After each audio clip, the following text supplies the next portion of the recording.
नमस्कार दोस्तों, स्वागत है आप सभी का हमारे चैनल में। तो आज हम बात करने वाले हैं हाई फ्रिक्वेंसी ट्रेडिंग के बारे में। हाई फ्रिक्वेंसी ट्रेडिंग ये क्या है, इससे काम क्या है, ये इसके लाभ क्या है, इसके नुकसान क्या है और इससे कब उपयोग किया जाता है और कैसे उपयोग किया जाता है और ये आम ट्रेडिंग से किस प्रकार से अलग है, इसके बारे में जानने वाले हैं। तो बने रहिएगा वीडियो के अंत तक। हाई फ्रिक्वेंसी ट्रेडिंग एक ट्रेडिंग तकनीक है जिसमें अधिक तेज गति वाले कंप्यूटर एल्गोरिदम और टेक्निकल इंस्ट्रूमेंट्स का उपयोग करके शेयरों को बहुत कम समय के भीतर खरीदा और बेचा जाता है। तो आइए इसे एक आसान भाषा में समझते हैं। हाई फ्रीक्वेंसी ट्रेडिंग क्या होता है? हाई फ्रीक्वेंसी ट्रेडिंग एक प्रकार की ट्रेडिंग है जिसमें बड़ी संख्या में ऑर्डर्स को सेकेंड या मिली सेकेंड में एग्जीक्यूट किया जाता है। इसके लिए एल्गोरिदम और कनेक्टिविटी का उपयोग किया जाता है, जिसे ट्रेडर्स एक सेकेंड के भीतर ही खरीदने या बेचने के निर्णय ले सकता है। इसका उद्देश्य छोटे मुनाफे को तेजी से कम समय में बार बार बनाना होता है। अब बात करते हैं कि हाई फ्रिक्वेंसी ट्रेडिंग काम कैसे करता है। हाई फ्रिक्वेंसी ट्रेडिंग में कई टेक्निकल चीजें होती है जो इसे कामयाब बनाती है। पहला है एल्गोरिदम। इसमें प्रोग्राम किए गए एल्गोरिदम का उपयोग होता है जो बाजार की गतिविधियों को देखकर अपने आप निर्णय लेता है कि कब इसे खरीदना है और कब इसे बेचना है।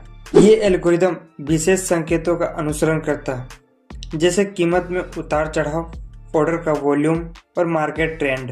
दूसरा है स्पीड। हाई फ्रिक्वेंसी ट्रेडिंग में स्पीड सबसे महत्वपूर्ण होती है। इसका मतलब है कि जब किसी एक स्टॉक की कीमत में थोड़ा भी बदलाव आता है तो ट्रेडर्स बहुत तेजी से ऑर्डर प्लेस कर सकते हैं। इसके लिए शक्तिशाली कंप्यूटर, फाइबर कनेक्शन और डेटा सेंटर का इस्तेमाल किया जाता है। तीसरा है बार बार छोटे लाभ बनाना।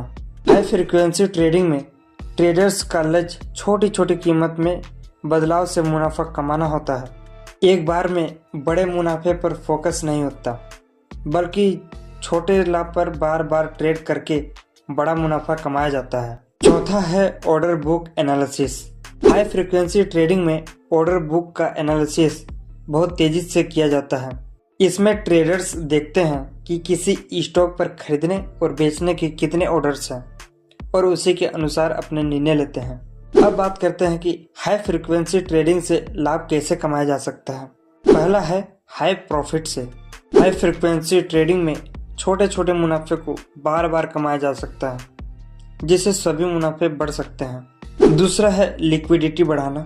हाई फ्रीक्वेंसी ट्रेडिंग से मार्केट में लिक्विडिटी बढ़ती है, यानी किसी स्टॉक को खरीदने या बेचने वाले लोग आसानी से मिल जाते हैं। तीसरा है सही समय पर रिएक्शन।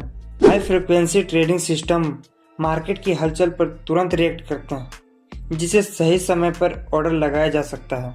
अब बात करते हैं हाई फ्रीक्वेंसी ट्रेडिंग का उपयोग कहाँ होता है। हाई फ्रीक्वेंसी ट्रेडिंग का उपयोग बड़े फाइनेंशियल संस्थानों, बैंकों और हेज फंड्स द्वारा किया जाता है। इसके कारण ये संस्थान मार्केट की अस्थिरता का लाभ उठाकर बहुत छोटे समय में अधिक मुनाफा कमा सकते हैं। यह छोटे निवेशकों के लिए आसान नहीं होता, क्योंकि इसके लिए महंगे computer system, fast internet connection और विशेष एल्गोरिदम की आवश्यकता होती है। हाई फ्रीक्वेंसी ट्रेडिंग से नुकसान कैसे होता है? पहला, इसमें उतार चढ़ाव को बढ़ाता है। हाई फ्रीक्वेंसी ट्रेडिंग से बाजार में उतार चढ़ाव बढ़ सकता है, जिससे मार्केट में अचानक गिरावट या तेजी आ सकती है। दूसरा, ये छोटे निवेशकों के लिए चुनौतीपूर्ण होता है। हाई फ्रीक्वेंसी ट्रेडिंग का टेक्निकल और स्पीड के मामले में मुकाबला करना छोटे निवेशकों के लिए मुश्किल होता है। तीसरा है इसमें मॉरल और कानूनी चिंताएं होती हैं। इसमें कुछ लोग मानते हैं कि हाई फ्रीक्वेंसी ट्रेडिंग मार्केट के साथ हेर फेर करने का जरिया हो सकता है, लेकिन जिसे छोटे निवेशक में नुकसान में आ सकते हैं। अब बात करेंगे कि हाई फ्रीक्वेंसी ट्रेडिंग कैसे आम ट्रेडिंग से अलग होता है। हाई फ्रीक्वेंसी ट्रेडिंग ये बहुत तेज होता है, जो मिली सेकेंड में रिजल्ट देता है। हाई फ्रीक्वेंसी ट्रेडिंग ये बहुत कम समय लेता है, जैसे कि सेकेंडों में या मिली सेकेंड में। हाई फ्रीक्वेंसी ट्रेडिंग में उच्च स्तरीय एल्गोरिदम और तेज कंप्यूटर चाहिए होता है। हाई फ्रीक्वेंसी ट्रेडिंग का उपयोग बड़े संस्थान, हेज फंड्स और वित्तीय संस्थान में होता है। तो अब बात करेंगे आम ट्रेडिंग की। आम ट्रेडिंग बहुत धीमा होता है। जो सेकेंड या मिनट में रिजल्ट देता है। ये लंबा समय लेता है, जैसे मिनट से लेकर घंटे तक। आम ट्रेडिंग में साधारण या मैनुअल ट्रेडिंग से काम चलाया जा सकता है। आम ट्रेडिंग का उपयोग छोटे और व्यक्तिगत निवेशक करते हैं। तो बस अभी के लिए इतना ही। आई होप कि ये जानकारी आपको पसंद आई है। पसंद आई तो वीडियो को लाइक, चैनल को सब्सक्राइब जरूर से कीजिए और हो सके तो कमेंट जरूर कीजिए। और मिलते हैं नेक्स्ट वीडियो में नेक्स्ट टॉपिक के साथ। तब तक के लिए धन्यवाद।